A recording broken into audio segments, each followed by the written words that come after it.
إن الحمد لله نحمده ونستعينه ونستغفره ونؤمن به ونتوكل عليه ونعوذ بالله من شرور أنفسنا ومن سيئات أعمالنا من يهده الله فلا مضل له ومن يضلله فلا هادي له وأشهد أن لا إله إلا الله وحده لا شريك له وأشهد أن محمدًا عبده ورسوله يا أيها الذين آمنوا اتقوا الله حق تقاته ولا تموتن إلا وأنتم مسلمون يا أيها الناس اتقوا ربكم الذي خلقكم من نفس واحدة وخلق منها زوجها وبث منهما رجالا كثيرا ونساء واتقوا الله الذي تساءلون به والأرحام إن الله كان عليكم رقيبا يا أيها الذين آمنوا اتقوا الله وقولوا قولا سديدا يصلح لكم أعمالكم ويغفر لكم ذنوبكم ومن يطع الله ورسوله فقد فاز فوزا عظيما أما بعد فإن خير الحديث كتاب الله وخير الهدي هدي محمد صلى الله عليه وسلم وشر الأمور محدثاتها وكل محدثة بدعة وكل بدعة ضلالة وكل ضلالة في النار فأعوذ بالله السميع العليم من الشيطان الرجيم بسم الله الرحمن الرحيم سبحانك لا علم لنا إلا ما علمتنا إنك أنت العليم الحكيم وقال تعالى في موضع آخر بسم الله الرحمن الرحيم ما أتاكم الرسول فخذوه وما نهاكم عنه فانتهوا ربي يسر ولا تعسر وتمم بالخير اللهم إني أسألك علما نافعا ورزقا طيبا وعملا متقبلا قابل صد احترام بزرگان محترم حاضرین جمعہ نوجوانان اللہ رب العالمین کا فضل و کرم رب کائنات نے مجھے اور آپ کو صحت مندی تندرستی کے ساتھ اور اس کی بہترین نعمتوں کے ساتھ اب تک زندگی بخشی اب تک زندہ رکھا الحمدللہ اس کی توفیق اور مہربانی سے میں اور آپ جمعہ میں اس کے گھر میں اذان سے پہلے شریک رہے اللہ نے توفیق دی ہم حاضر ہوئے اللہ تعالی ہماری اس فضیلت کو رب کائنات ہمیں اور آپ کو عطا فرمائے ان تمیدی کلمات کے بعد آقا نبی جناب محمد رسول اللہ صلی اللہ علیہ وسلم پر لکھوں کا انگین بے شمار درود و سلام کی بارش نازل ہو جیو جنہوں نے ہمیں اور آپ کو کل کائنات انسانی کو اللہ کا پیغام من من پہنچایا اللہم صلی وبارک وسلم علیہ برادران اسلام اللہ سبحانہ و تعالیٰ نے ہمیں اور آپ کو ایک دین اسلام عطا کیا اور اس پر عمل کرنا ہمارے اور آپ کے لیے ضروری قرار دیا یہ وہ دین ہے جسے اللہ تعالیٰ نے آسمانی دنیا سے محمد الرسول اللہ صلی اللہ علیہ وسلم پر مکۃ المکرمہ میں نازل کیا مدینہ منورہ سے اس کو پوری دنیا میں پروان چڑھایا نبی کریم جناب محمد رسول اللہ صلی اللہ علیہ وسلم پر اللہ تعالیٰ نے دین اسلام کی تکمیل فرمائی دین اسلام کو مکمل کیا کہا رب کائنات نے الیوم اکملت لکم دینکم واتممت علیکم ونعمتی ورضیت لکم الاسلام دینا اللہ نے آج کے دن کو دین اسلام کو مکمل کر دیا اللہ کے نبی صلی اللہ علیہ وسلم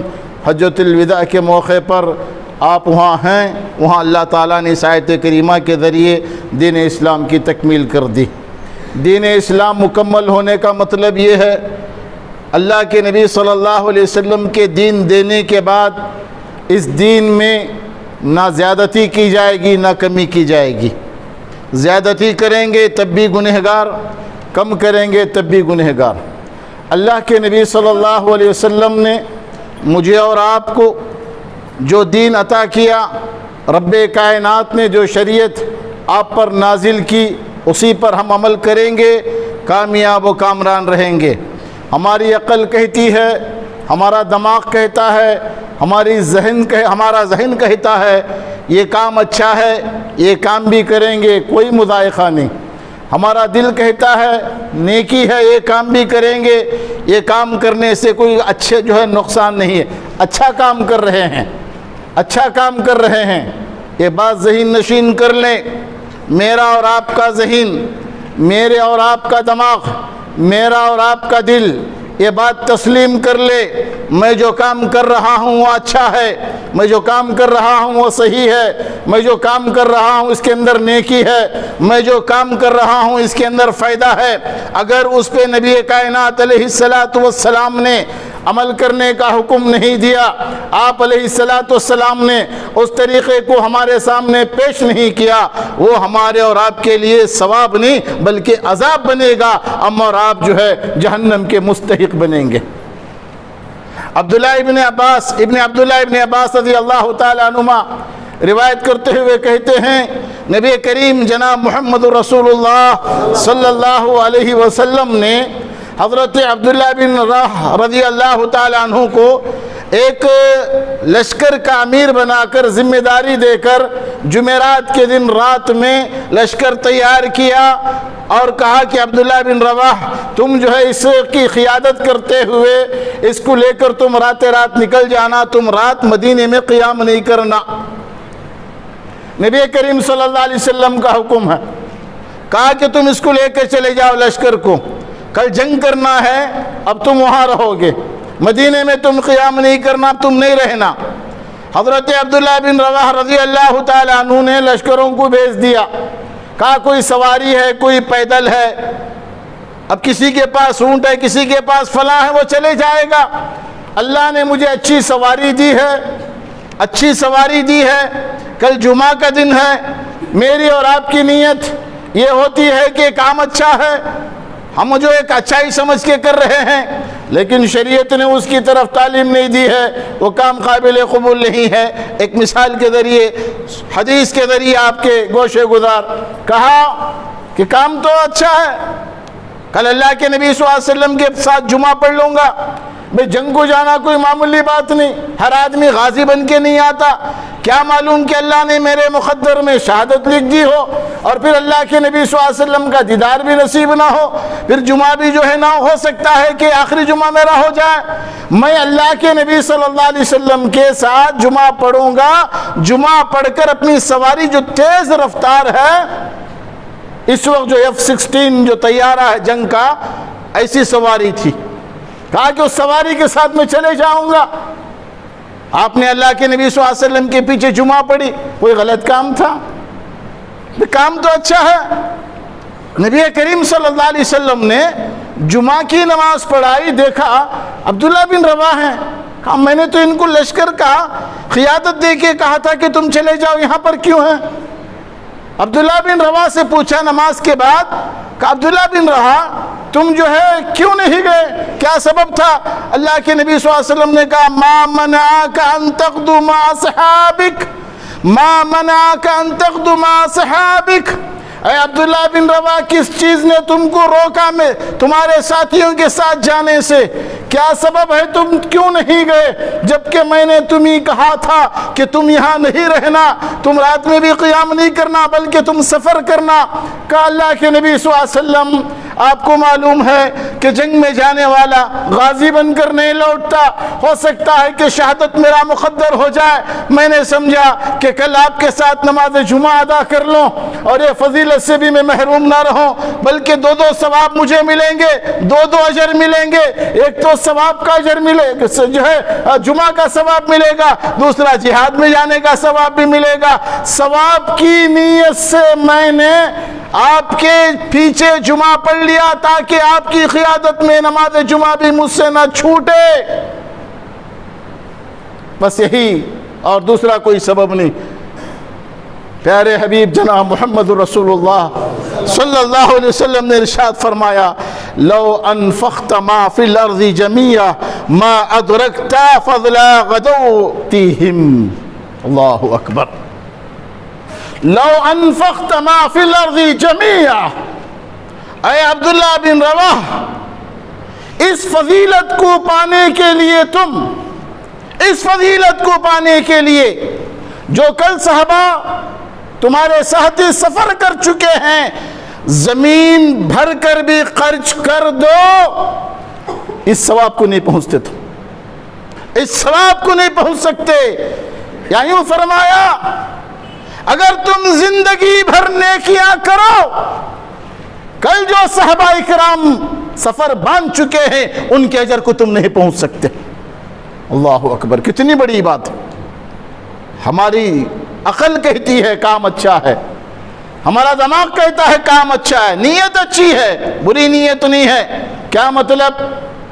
آدمی انتقال کر جاتا ہے، مر جاتا ہے، مرنے کے بعد اس کے نام پہ قرآن خوانی ہوتی ہے، مرنے کے بعد اس کے نام پہ 10واں 40واں چہلم برسی نامعلوم کیا کیا کیا جاتا ہے جو شریعت میں اجازت نہیں، ثواب سمجھ کے کیا جا رہا ہے. کام اچھا ہے، قرآن پڑھانا غلط نہیں ہے، مرنے والے کے نام پہ قرآن پڑھا رہے ہیں غلط نہیں. ہماری عقل کہتی ہے، ہماری عقل کہتی ہے، اور عقل کی ہم پجاری ہیں، نفس کے پجاری ہیں. نفس نے کہہ دیا ہم نے کر لیا اور ہم نے سمجھ لیا، سینے پر ہاتھ باندھ لیں گے ہم جو ہے اہل حدیث بن گئے، آمین کہہ دیں گے اہل حدیث بن گئے، مسجد اہل حدیث میں جا کے نماز ادا کر لیں اہل حدیث بن گئے. اب باقیات چور دروازوں سے جتنے چاہے جو چاہے 23واں کرو، 30واں کرو، 40واں کرو، چہلم کرو، برسی کرو، قرآن خوانی کرو، فلاں کرو، فلاں کرو، فلاں کرو، سب جائز ہے. شریعت اس کی اجازت مجھے اور آپ کو نہیں دیتی. کہا رب کائنات نے یا ایھا الذین آمنوا ادخلوا فی السلم کافہ، ولا کہا کہ اے مومنوں، اے مسلمانوں، تم کو اسلام میں پورے کے پورے داخل ہونا ہے. تمہاری مرضی اسلام میں نہیں چلے گی، تمہاری منمانی اسلام میں نہیں چلے گی. تم جو چاہے اسلام سمجھ کے کر لو وہ تو اسلام نہیں ہوگا، بلکہ اسلام وہ ہے جسے اللہ کے نبی جناب محمد رسول اللہ صلی اللہ علیہ وسلم نے بیان کیا. برادران اسلام، کعبۃ اللہ میں نماز پڑھنا، ایک وقت کی نماز ادا کرنا 1,00,000 ثواب ملنے کے برابر. آپ کعبۃ اللہ میں نماز ادا کریں گے، اللہ سب کو توفیق دے. اللہ تعالی ہمیں اور آپ کو وہاں کی زیارت نصیب فرمائے.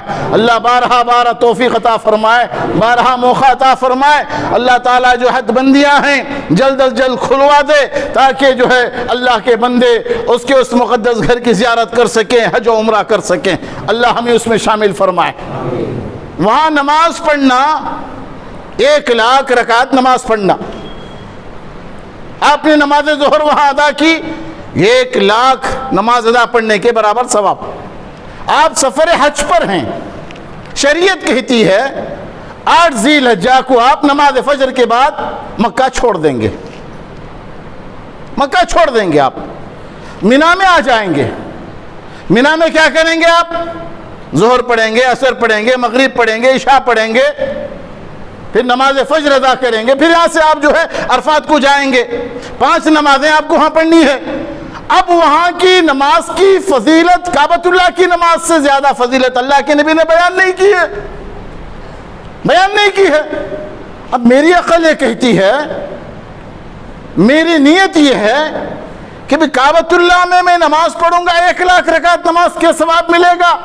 اب میں یہاں قیام کیوں کروں؟ بجائے میں مینا کے کعبۃ اللہ میں آ کے نماز ادا کروں گا تو کیا میرا حج قابل قبول ہوگا؟ کیا میں نے اللہ کے نبی صلی اللہ علیہ وسلم کی مخالفت نہیں کی؟ کام اچھا ہے، ثواب بھی زیادہ ہے، جائز نہیں، یہیں پر پڑھنا پڑے گا. اب آدمی یہاں سے نکلا، اللہ کے نبی جناب محمد رسول اللہ صلی اللہ علیہ وسلم نے حج کیا. آپ کا آخری حج بھی وہی پہلا حج بھی. عرفات میں آپ نے سورج غروب ہونے کے بعد مغرب کی نماز کا وقت ہو گیا. صحابہ کرام سے کہا جو آپ کے ساتھ حجاج کرام تھے، سب سے کہا کہ سفر باندھو، ہم نکلیں گے مزدلفہ کی طرف. حضرت بلال نے کہا اللہ کے نبی صلی اللہ علیہ وسلم نماز مغرب کا وقت ہے، نماز مغرب کا وقت ہے، اب آپ نماز چھوڑ کے جو ہے سفر کر رہے ہیں، ہم کو تو چاہیے کہ نماز پڑھنا ہے۔ بھی اللہ نے قرآن میں کیا کہا؟ نماز مومنوں پر وقت پر فرض ہے، اور اللہ کے نبی صلی اللہ علیہ وسلم کی نماز کبھی بھی جو ہے قضا نہیں ہوئی الا سفر میں، جو 2 نمازیں تھی۔ اب یہاں اللہ کے نبی صلی اللہ علیہ وسلم جان بوجھ کے صحابہ کرام سے کہہ رہے ہیں کہ چلو ہم آگے چلیں گے۔ حضرت بلال نے کہا اللہ کے نبی نماز مغرب، نماز مغرب۔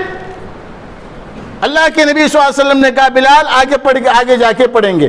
اگر اس وقت کوئی صحابی نماز وقت پر پڑھنا فرض ہے یہ سمجھ کر اگر وہ نماز ادا کر لیتے، کیا ان کا عمل قابل قبول ہوتا؟ شریعت کے دائرے کے اندر رہ کر ہم کو ہر کام کرنی ہے، ہر کام کرنی ہے۔ اب وہاں سے نکلے گا آدمی، مزدلفہ ہی میں جا کر مغرب اور عشاء کی نماز پڑھے گا۔ اب ہماری موٹی زبان میں نماز مغرب قضا ہو گئی، قضا ہو گئی۔ یہاں اللہ کے نبی صلی اللہ علیہ وسلم نے حکم دیا ہے، اسی لیے رب کائنات نے ہمیں اور آپ کو کہا فَلْيَحْذَرِ الَّذِينَ يُخَالِفُونَ عَنْ أَمْرِهِ أَن تُصِيبُهُمْ فِتْنَةٌ أَوْ يُصِيبُهُمْ عَذَابٌ أَلِيمٌ۔ ان لوگوں کو ڈرنی چاہیے جو اللہ اس کے رسول کی مخالفت کر رہے ہیں، اللہ سبحانہ و تعالیٰ ان پہ عذاب علیم داخل کر دے گا، مصائب میں فتنوں کے اندر ان کو مبتلا کر دے گا۔ نہیں، شریعت کے اصول پر ہم اور آپ عمل کریں۔ حضرت علی رضی اللہ تعالیٰ عنہ سفر پر گئے ہوئے، قربانی کا وقت ہے، قربانی حضرت فاطمہ کے ہاں گوشت ہے۔ اب انہوں نے اس گوشت کو سکایا، فریج وغیرہ نہیں تھے، سکا کر انہوں نے حضرت علی کے لیے رکھ دیا۔ حضرت علی رضی اللہ تعالیٰ عنہ ایک مدت کے بعد آئے، 4-5-6 مہینے گزر گئے، حضرت فاطمہ رضی اللہ تعالیٰ عنہ نے اس گوشت کو آپ کے سامنے پیش کیا، پکا کر رکھا۔ حضرت علی نے پوچھا فاطمہ گوشت کہاں کا؟ کہا قربانی کا گوشت آپ کے حصے کا تھا، بچا کے رکھ دیا۔ کہا کہ میں نہیں کھاؤں گا، یہ تو میرے لیے حرام ہے، میں اس کو نہیں کھاؤں گا۔ کہا کہ حرام کیوں ہے، کھائیے اس کو آپ۔ کہا میں نہیں کھاؤں گا، میں نہیں کھاؤں گا۔ حضرت فاطمہ نے کہا آپ کھائیے نہ کھائیے بعد میں، پہلے آپ اللہ کے نبی صلی اللہ علیہ وسلم کے پاس جائیے، جا کے اس تعلق سے پوچھ کر تو آئیے آپ۔ حضرت علی گئے، کہا اللہ کے نبی صلی اللہ علیہ وسلم حضرت فاطمہ نے میرے لیے قربانی کا گوشت رکھا ہے، جبکہ آپ کا یہ حکم ہے 3 دن سے زیادہ کوئی جو ہے گوشت بچا کر نہ رکھے، پورے کا پورا تقسیم کر دے۔ کہا علی وہ گزشتہ سال میں نے کہا تھا، گزشتہ سال میں نے کہا تھا، اب تم سفر پر تھے نہیں تھے، اس وقت اللہ تعالیٰ نے احکامات نازل کیے ہیں، تم کھاؤ کھلاؤ اور ذخیرہ بھی کر کے رکھو، جائز ہے، جاؤ کھاؤ، تمہارے لیے حلال ہے، حرام نہیں ہے۔ اب حضرت علی آئے تو حضرت فاطمہ مسکرا رہے ہیں، معلوم کہ اللہ کے نبی نے حل دے دیا ہے۔ کہا کہ علی اب کھاؤ گے کہ نہیں کھاؤ گے؟ کہا کہ نہیں، اللہ کے نبی صلی اللہ علیہ وسلم نے مسئلہ بتا دیا، اور فاطمہ تم اور میں بیٹھ کے کھا لیں گے۔ یہ شریعت ہے، شریعت کے دائرے میں رہ کر ہم کام کریں۔ ہماری عقل کہتی ہے قرآن خوانی کرنا اچھا ہے، مسجد سے پارے لے کے جاؤ، 30 آدمیوں کو بلا لیے، 10-10 روپے دے کے، 20-20 روپے دے کے، 100-100 روپے دے کے، گھر میں عود کا دھواں ڈال کر جو ہے ہم نے قرآن خوانی کر لی، ہم سمجھ گئے ہم نے بہت اچھا کام کیا۔ اب مرنے والے کے اوپر کیا کیا ذمہ داریاں تھیں، اس کے ذمہ کیا کیا تھا، اس کا خیال نہیں ہے۔ میٹھا میٹھا ہپ ہپ کڑوا کڑوا تھو، جو ہمارے سمجھ میں آیا وہی اسلام، جو ہم نے کر لیا وہی دین، جو ہم نے اپنا لیا وہی شریعت۔ نہیں، شریعت کو سمجھے آپ کہ اللہ کے نبی صلی اللہ علیہ وسلم کے دور میں نہیں مرے کون بھی، آپ کی زندگی میں کسی کا انتقال نہیں ہوا کہ اللہ کے نبی صلی اللہ علیہ وسلم نے کسی کی قرآن خوانی کی، بلایا کسی مدرسے کے بچوں کو، حفاظ اکرام کو، آؤ تم بیٹھ کے قرآن پڑھ دو، قرآن پڑھ دو۔ اب وہ بھی 30 بچے جم گئے، کیسے پڑھ رہے ہیں، 10 منٹ میں پورا ختم قصہ۔ اب ان کی دعوت کی گئی، سب جو ہے یہ کفرانہ طریقے ہیں، مشرکانہ کام ہیں۔ اليوم اکملت لکم دینکم، اللہ نے کہا دین میں نے آج مکمل کر دیا ہے۔ ارے اس دین کو جو مکمل ہو چکا ہے، کسی زید و بکر کو اس کے اندر زیادتی و کمی کرنے کی جائز نہیں ہے۔ شریعت کو ہم اور آپ سمجھیں۔ ایک مثال آپ کو دوں، ایک آدمی 10 گرام سونا خریدا ہمارے کوڈلگی میں سونار کے دکان میں۔ اب اس نے سونے کو لے کر پرکھا، اسے شک ہوا کہ سونا جو ہے ذرا ڈپلیکیٹ دس رہا، ذرا جو ہے اس کے اندر کیا کی کھوٹ نظر آ رہی، حالانکہ تجربے کار نہیں ہے اور اسے علم بھی نہیں ہے۔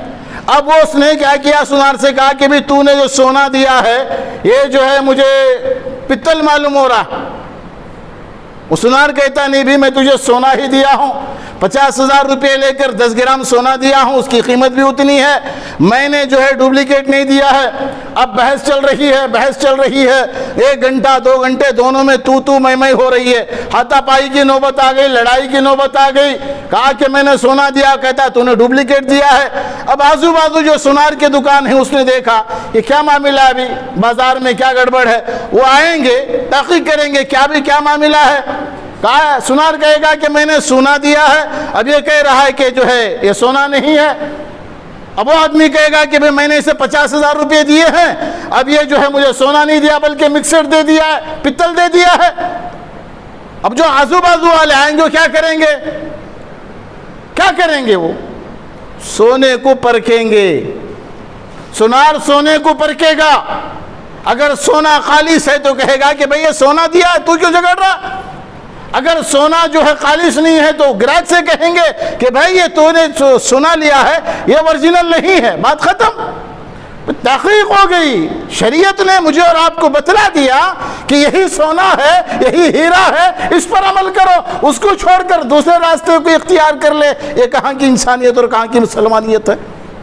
ایک ایسا اسلام ہے جسے میں نے اور آپ نے سمجھ لیا، اور کیسے ہمارا ضمیر گوارا کرتا ہے۔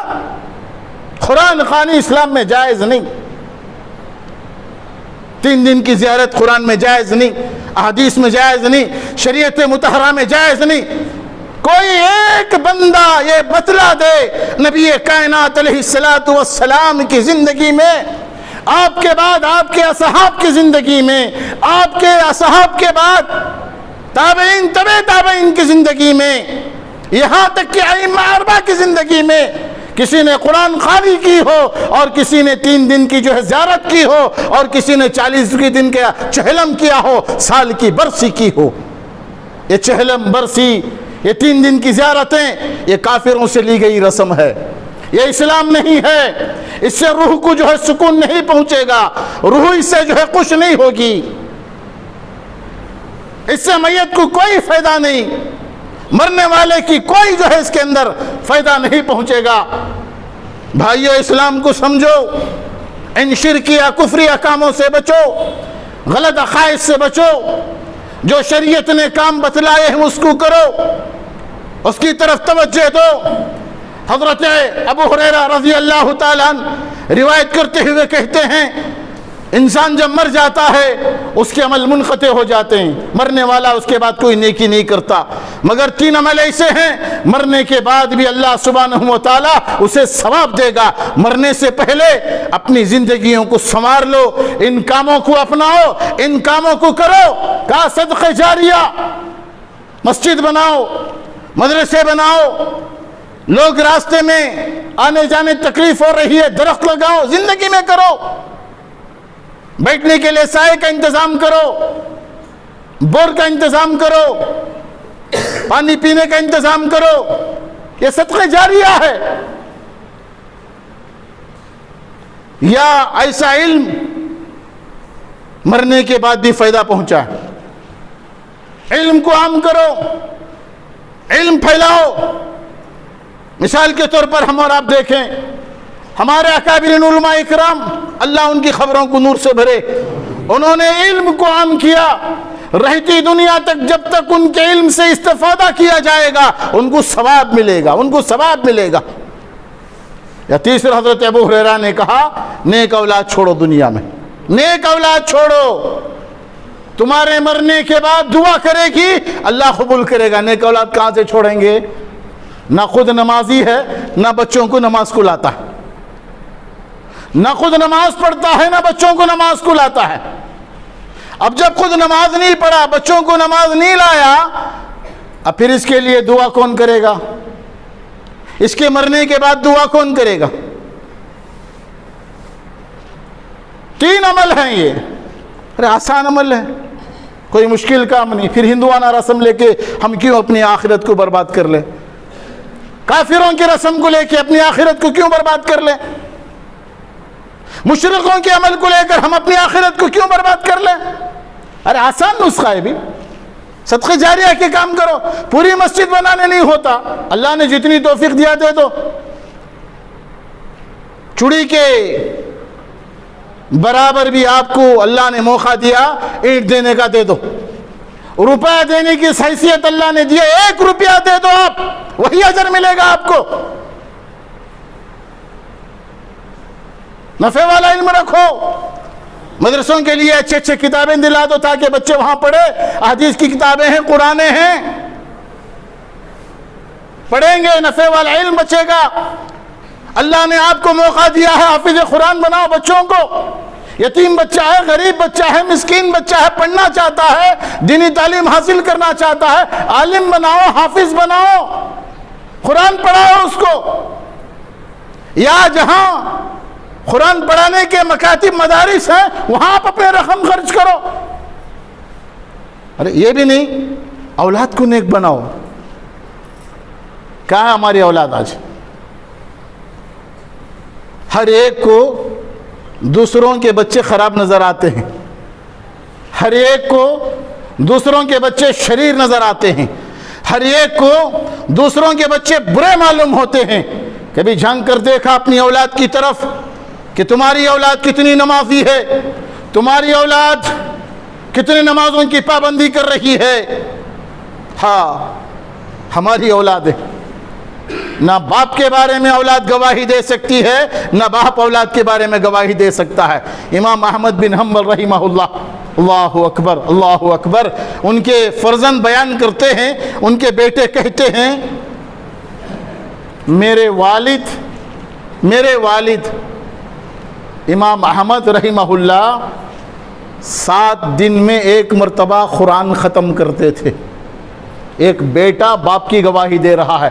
مجموعے میں جتنے مسلمان یہاں موجود ہیں، میرا ان سے سوال کہ ہماری اولاد ہمارے تعلق سے یہ گواہی دے دے کہ میرا باپ روزانہ 1 پارہ قرآن گھر میں پڑھ رہا ہو، مہینے میں 1 قرآن ختم ہو رہا ہو، کوئی گواہی دے دے ہمارا بچہ. یا ہمارا باپ یہ گواہی دے دے کہ میرا بچہ نیک ہے، قرآن مجید کی تلاوت میرا بچہ کرتا ہے. افسوس ہے مسلمانیت پر. ان چیزوں کو اپنا مسلمانوں. اولاد کو نیک بناؤ، اولاد کو مسجد والا بناؤ، اولاد کو تلاوت قرآن والا بناؤ، اولاد کو معاشرے کے لیے ایک اچھا جو ہے رہنما بناؤ. یہ کام کرو، ثواب ملے گا مرنے کے بعد بھی. حضرت ابو ہریرہ رضی اللہ تعالیٰ عنہ روایت کرتے ہوئے کہتے ہیں رسول اللہ صلی اللہ علیہ وسلم نے ارشاد فرمایا اللہ تعالیٰ جنت میں نیک آدمی کا درجہ بلند فرماتا. مر گیا درجہ بلند ہو رہا. درجہ بلند ہونا مطلب آپ نے گراؤنڈ فلور بنایا ہے، 1st فلور 2nd فلور. آپ بنگلور میں دیکھیں گے اپارٹمنٹ بڑے کتنے 70-80 تک چل جاتے ہیں، اور اتنے بڑے ہیں کہ ہمارا سر جو ہے آنکھ دیکھ نہیں سکتی سر اٹھا کے. ٹوپی پہنے ہیں تو گر جائیں گے، اتنے لمبے. درجات آپ کے جنت میں بلند ہوں گے مرنے کے بعد. درجات بلند ہو رہے ہیں.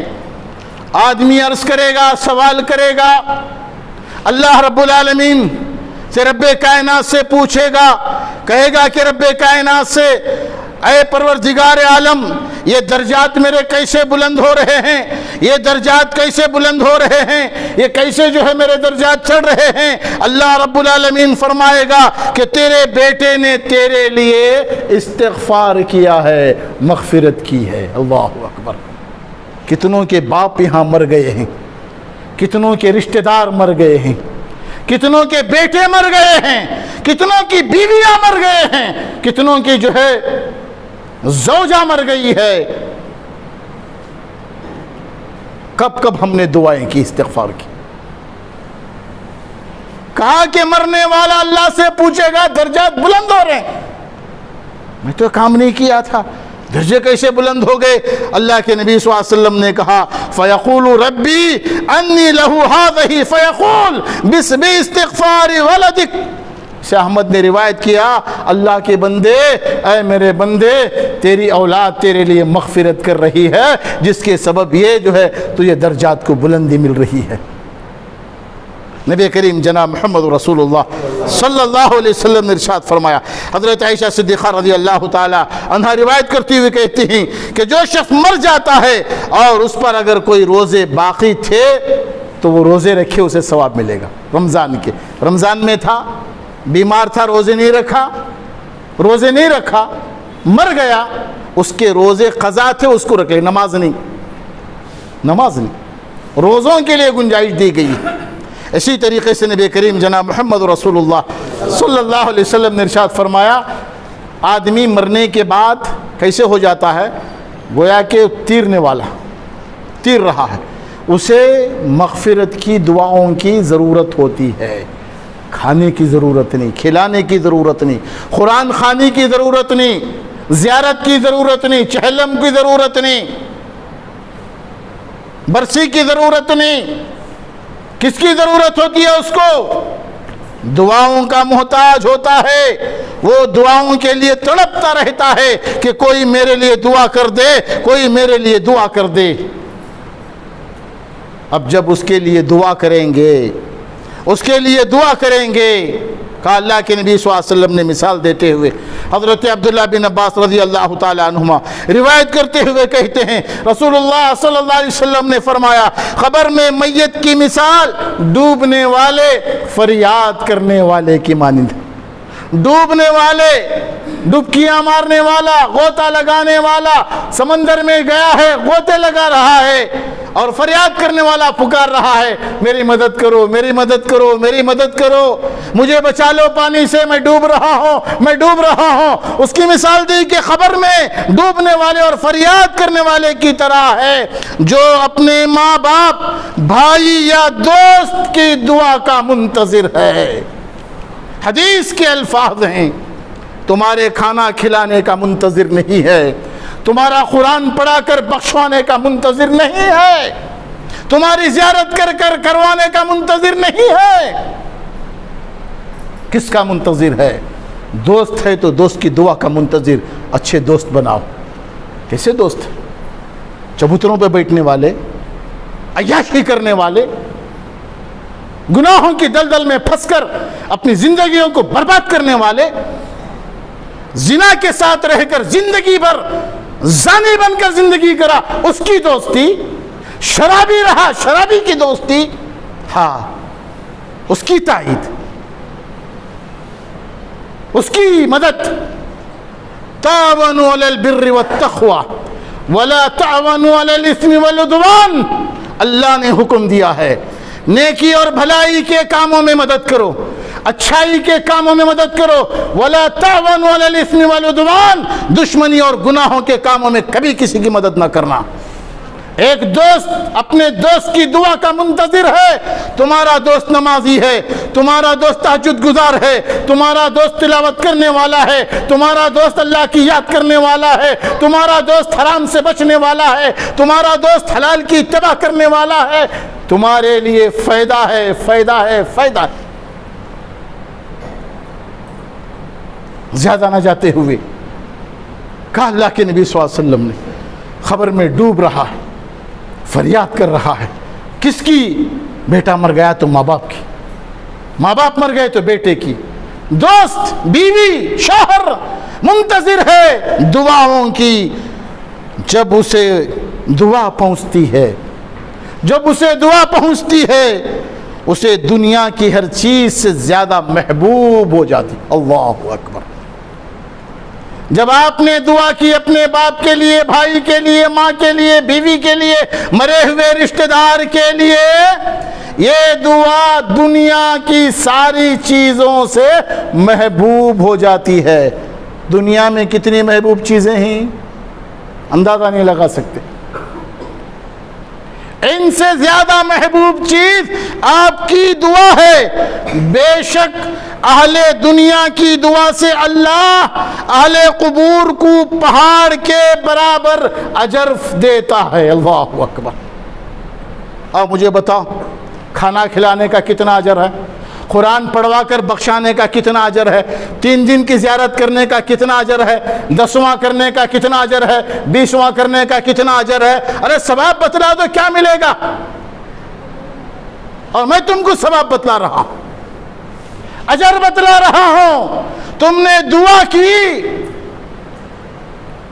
کیا کہا پیارے حبیب جناب محمد رسول اللہ صلی اللہ علیہ وسلم نے؟ اہل قبور کو پہاڑ کے برابر اجر عطا فرماتا ہے۔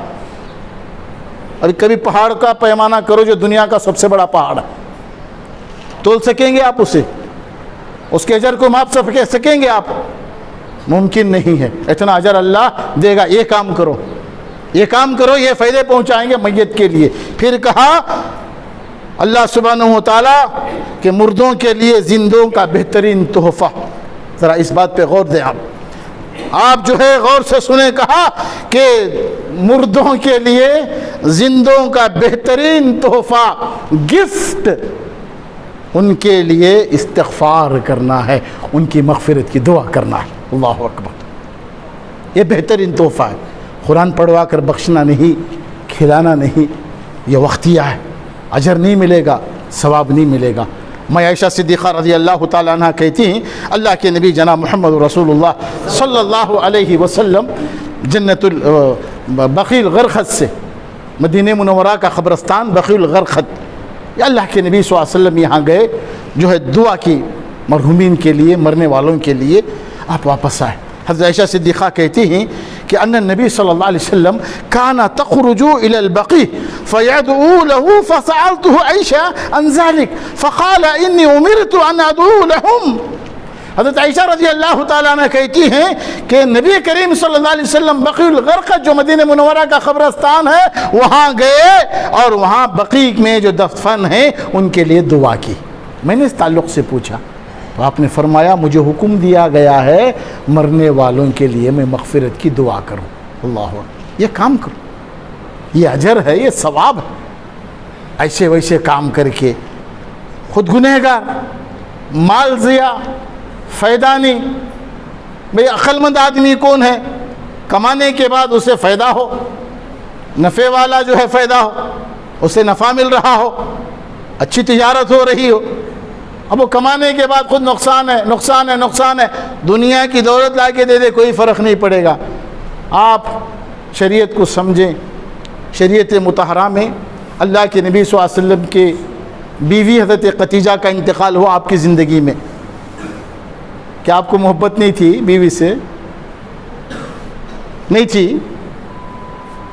کہ اللہ کے نبی صلی اللہ علیہ وسلم کو نعوذ باللہ معلوم نہیں تھا یہ قرآن بخشوانا، 3 دن کی زیارت کرنا، چہلم کرنا، اللہ کے نبی کو معلوم نہیں تھا؟ آپ کی زندگی میں آپ کے چچا حضرت حمزہ رضی اللہ تعالیٰ عنہ شہید ہوئے، محبت نہیں تھی؟ کیوں نہیں کیا آپ نے؟ آپ کی زندگی میں آپ کی بیویوں کا انتقال ہوا، آپ کی بیٹیوں کا انتقال ہوا، 3 بیٹیاں آپ کی زندگی میں انتقال کر گئی، آپ کے 2 بیٹے تھے انتقال کر گئے، آپ کے رشتہ دار انتقال کر رہے ہیں، کسی کے لیے آپ نے نہیں کیا تو کیا محبت نہیں تھی؟ آپ سے زیادہ محبت کرنے والے؟ ان طریقوں کو چھوڑ دیا جائے، یہ اسلام نہیں۔ اور خصوصاً اس دور میں اہل حدیث گھرانوں میں چور دروازوں سے یہ رسمیں داخل ہو رہی ہیں، چور دروازوں سے، اور اپنے آپ کو ہم جو اہل حدیث سمجھ رہے ہیں۔ نہیں، یہ سارے کے سارے بدعت ہیں۔ بدعتی کاموں کی بخشش توبہ کے بغیر نہیں ہے۔ اگر اسی حال میں انتقال ہو گیا، کل قیامت کے دن نبی کائنات علیہ الصلوۃ والسلام اپنے دست مبارک سے آب کوثر نہیں دیں گے، یہ پہلی محرومی ہے۔ سفارش نہیں کریں گے، یہ دوسری محرومی ہے۔ تیسرا، پورا عمل برباد، یہاں تک کہ بدعت کرنے والا توبہ کے بغیر مر گیا۔ حاجی صاحب ہیں 10 حج کیے، کتنے؟ 10، کوئی بھی حج قبول نہیں۔ 25 عمرہ کیے، سب برباد، سب برباد۔ اللہ کے نبی صلی اللہ علیہ وسلم نے کہا بدعتی کے عمل کو اللہ قبول نہیں کرتا، اسے اسلام سے ایسے نکال دیتا ہے جیسے مسکے میں سے بال کو نکال دیا جاتا ہے۔ یہ سب بدعت کے کام ہیں، یہاں تک کہ بعض کام شرک کو پہنچ جاتے ہیں۔ ان کاموں سے بچے، ان کاموں سے اجتناب کرے۔ زندگی میں آپ صدقے جاریہ کریں، مرنے والے کے نام پر آپ صدقے کریں، حج کرے حج بدل، عمرہ کرے عمرہ بدل۔ شریعت نے جو چیزیں بتائی ہیں، حضرت سعد رضی اللہ تعالیٰ عنہ آتے ہیں کہ اللہ کے نبی صلی اللہ علیہ وسلم میری والدہ کا انتقال ہو گیا، میں ان کے لیے کچھ صدقہ کرنا چاہتا ہوں، کیا کروں؟ کہ اللہ کے نبی نے کہا صدقہ کرو۔ کہ کیا کروں؟ کہا سب سے بہترین صدقہ پانی پلانا، کنواں کھدوا دو، کنواں کھدوا دو۔ کنواں کھدوا دیے۔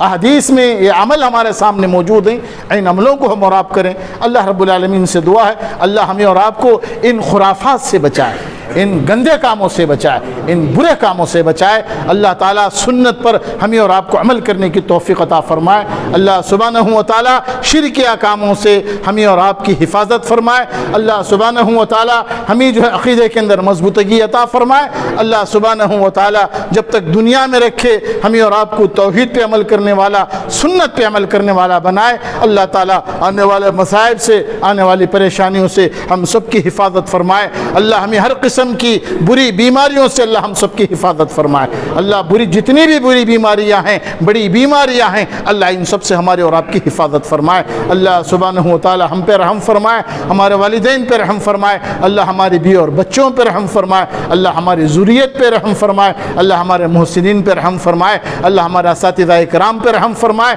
اللہ سبحانہ و تعالیٰ ہماری اولاد کو نیک بنائے، متقی بنائے، پرہیزگار بنائے۔ اللہ تعالیٰ ان کی زندگیوں میں خوشیاں عطا فرمائے۔ اللہ انہیں راحت و سکون عطا فرمائے۔ اللہ سبحانہ و تعالیٰ ہمارے بیٹوں کو نیک بیویاں نصیب فرمائے، ہماری بیٹیوں کو نیک خاوندے نصیب فرمائے۔ اللہ ان کے گھروں میں راحتیں، خوشیاں، سکون عطا فرمائے۔ اللہ ان کی روزی روٹیوں کے اندر بے انتہا برکتیں عطا فرمائے۔ اللہ ہمیں نیک صحبت عطا فرمائے۔ اللہ ہمیں نیک دوستی نصیب فرمائے۔ اللہ نیکوں کی صحبت نصیب فرمائے۔ اللہ ہمیں اور آپ کو جو ہے نیک لوگوں کی صحبت نصیب فرمائے، نیک لوگوں کی صحبت نصیب فرمائے۔ ان کے ساتھ اس نے اٹھنا بیٹھنا مجھے اور آپ کو توفیق عطا فرمائے۔ برے دوستوں سے اللہ میری آپ کی سب کی حفاظت فرمائے۔ اللہ سب کی حفاظت فرمائے۔ آمین۔ اقول قولی ھذا استغفر اللہ لی ولکم ولسائر المسلمین واللہ عالم وما توفیقی الا باللہ وآخر الدعوى ان الحمد للہ رب العالمین۔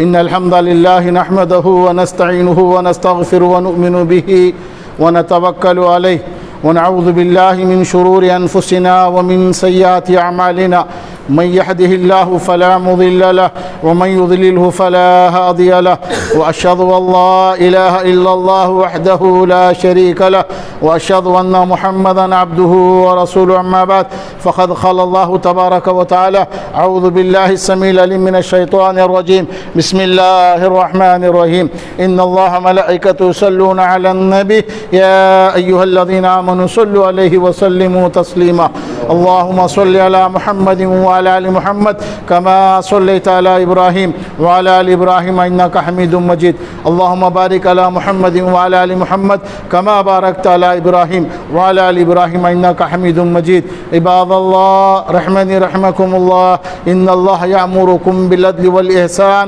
وإيتاء ذي القربى وينهى عن الفحشاء والمنكر والبغي يعظكم لعلكم تذكرون واذكروا الله يذكركم وادعوه يستجب لكم ولذكر الله تعالى على جمع أكبر